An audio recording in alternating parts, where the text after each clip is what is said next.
Ayan po mga kabida, isang magandang oras sa lahat at welcome po sa aking channel. Eto po, magbigay lang po tayo ng reaction po mga kabida, no? Dito ho sa nangyari po kagabi, dyan po sa Senado kung saan po ay tuluyan na pong inarchive po mga kabida ng mga senador. Ito pong articles of impeachment laban ho kay Vice President Sara Duterte mga kabida, no? Sa botong 1941, tuluyan na pong isinantabi po, ito hong articles of impeachment, okay? Sabi po ng mga senador, good as dead na raw. Ito pong articles of impeachment po, mga kabida. Hindi po dinismiss po ng Senado kasi ang contention ho dito, sabi nga ng Korte Suprema, sa kanilang desisyon po mga kabida, wala hong jurisdiction ang Senado, dito ho sa kaso po ni Vice President Sara Duterte. Kaya anong dapat i-dismiss, mga kabida, po? Kaya ang ginawa po, inamyandahan po mga kabida, ni Senator Joel Villanueva, ito hong naunang motion to dismiss po ni Senator Marcoleta, na i-archive na lang po ito hong articles of impeachment.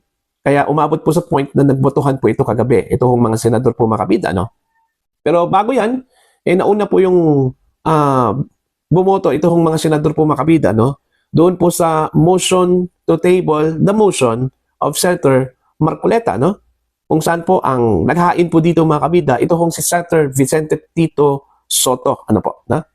Gusto ko niyang isang tabi muna ito hong motion to dismiss. Para po i-table, ang ibig sabihin po mga kabida, ilatag muna sa mesa kung bakit kailangan pong i-dismiss mga kabida, ito pong articles of impeachment laban ho kay Vice President Sara Duterte. Okay? So, nagbotohan po sila kagabi. Talo po itong motion to table, the motion mga kabida ni Senator Tito Soto.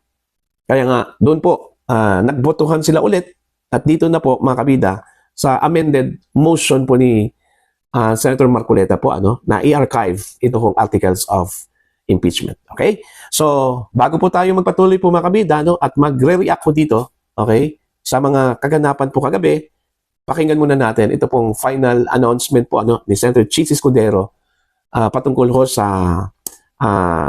boto po mga kabida ng mga senador para i-archive ito pong articles of impeachment. Narito po.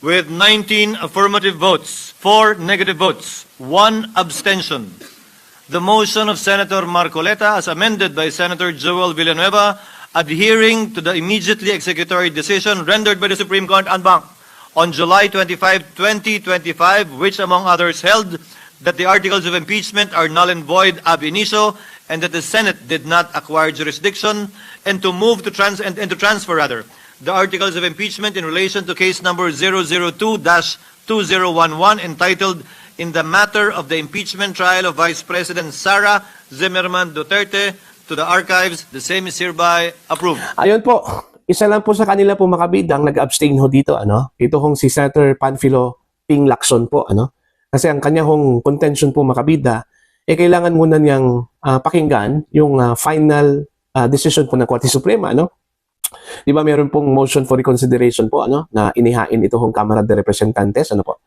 Okay? Since na hindi pa po naglabas po ng kanila pong desisyon ang SC, Kaya nga, minarapat po, ni Senator Lacson po mga kabida na mag-abstain na lang po, dito. Kaysa bumoto ko dito sa motion, mga kabida, na i-archive ito pong articles of impeachment, po.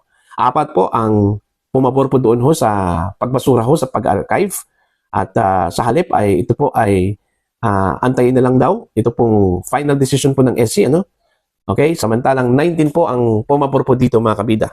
Ito, babasahin ko lang po ito hong mga senador na bumoto po mga kabida either pabor sa pag-archive o pagbasura sa pag-archive at ito pong abstention po mga kabida. Dito sa 19 na mga senador na pumabor po dito sa pag-archive po sa articles of impeachment po mga kabida ay kinabibilangan po ni na Senator Alan Peter Cayetano, Pia Cayetano, Ronald Bato de la Rosa, Xavier Ejercito, Francis Escudero, Jinggoy Estrada, Sherwin Gatchalian, Christopher Lawrence Go, Lito Lapid, Loren Ligarda, Rodante Marcoleta, Aimee Marcos, Robin Padilla, Erwin Tulfo, Rafi Tulfo, Joel Villanueva, Camille Villar, Mark Villar, at Migs Zubiri. Samantala, yung 4 po mga kabida na hindi po pabor ay sina Bam Aquino, Risa Ontiveros, Francis Pangilinan at ito pong si Vicente Tito Soto III, mga kabida. Now, bago po yung naging botohan po mga kabida, nagkaroon po ng madugong debate po ng mga senador po dito, Gaya ng sinabi ko po kanina mga kabida, Alright? Nauna hong nag-motion ito hong si Senator Marcoleta na i-dismiss ito hong articles of impeachment dahil malinaw po sa utos po ng Korte Suprema po mga kabida na ang articles of impeachment ay unconstitutional o labag sa saligang batas.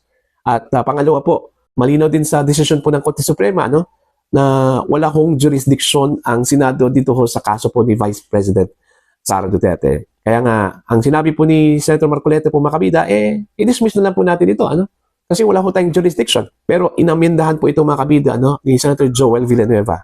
Sa halip na i-dismiss, i-archive na lang po. Okay? Mga kabida. So, yun po yung nangyari. Okay? Ang dami hong mga senador po na nag-interpolate dito sa motion to dismiss po ni Marcoleta po mga kabida. At iilan po doon ay sina Tito Soto, Senator Ping Lacson, Senator Risa Ontiveros, Bam Aquino, mga mga miyembro po ng opposition bloc, o minority bloc diyan po sa Senado po mga kabida. Kahit na po yung kakampi po ni Marcoleta, nagtanong din, mga kabida, kung bakit kailangan pong i-dismiss po ito. Sa kabutihang palad po, maganda yung mga sagot po, mga kabida, ni Senator Marcoleta, Kaya nga, kumbinsido itong majority po ng mga senador sa argumento po mga kabida ni Marcoleta, kaya ito, ang nangyari po sa botong 19-4-1 mga kabida po.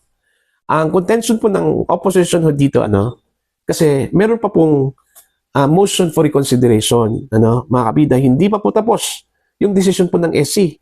Alright? Kailangan muna daw antayin po ito mga kabida bago umaksyon ang Senado. Kasi baka magbago daw yung decision po ng SC mabaliktad yung decision po mga kabida. Paano na lang kung i-dismiss o i-archive po mga kabida ito pong articles of impeachment Ayaw daw na magkamali ang Senado kagaya sa ginawang pagkamali daw ng Korte Suprema po mga kabida sa kanilang desisyon. Yun yung sinabi po ni Senator Tito Soto mga kabida. Pero kahit na po madugo yung naging debate po kagabi mga kabida, nanaig pa rin ito pong kagustuhan po ng majority of the senators po mga kabida na i-archive po itong articles of impeachment ni VP Sara. Again, according to some senators, ang pag-archive po dito ay good as dead na po. Itong articles of impeachment po laban sa Vice Presidente po mga kabida. Yun po yung nangyari po mga kabida. Okay? Majority of the senators minarapat po na sundin ang decision po ng SC kaysa magkaroon po tayo ng constitutional crisis po mga kabida po. So, yung motion for reconsideration ng House of Representatives, parang malabo po yun, mga kabida.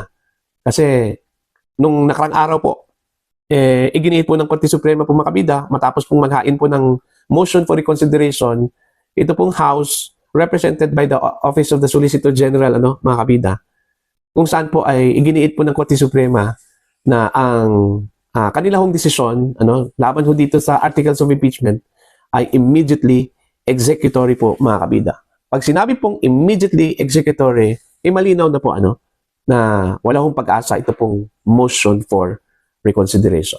Pero hanggang ngayon po, umaasa pa rin ito pong mga nasa House of Representatives na baka mabaliktad po Ang sabi nga ng ilan po ng mga pilosopo po mga kabida, in their dreams. Ito kung pagbaliktad daw ng Korte Suprema dito sa decision po nila.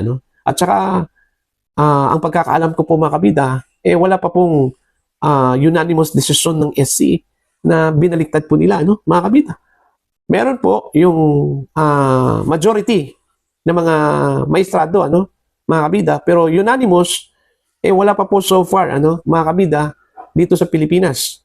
Sa mga desisyon po ng Korte Suprema po mga kabida. Kaya ang sabi po ng ilan ng mga legal experts na itong unprecedented unanimous decision po ng Korte Suprema malabo na po itong mabaliktad po mga kabida So ang mangyayari po dito, mag-antay na lang po sa February 6 itong nagnanais po mga kabida na mag-file po ng impeachment complaints against Vice President Sara Duterte. So, yun lang po, para po sa inyong opinion at pananaw po, mga kabida, sa mga kaganapan po kagabi dyan po sa Senado, ito hong pag-archive sa articles of impeachment against the Vice President. Please comment down. Sa mga hindi pa po subscriber sa aking channel, please subscribe, just click the subscribe button, click the notification bell, click all, para updated po kayo, mga kabida, sa aking mga uploads. Maraming salamat po sa inyo lahat.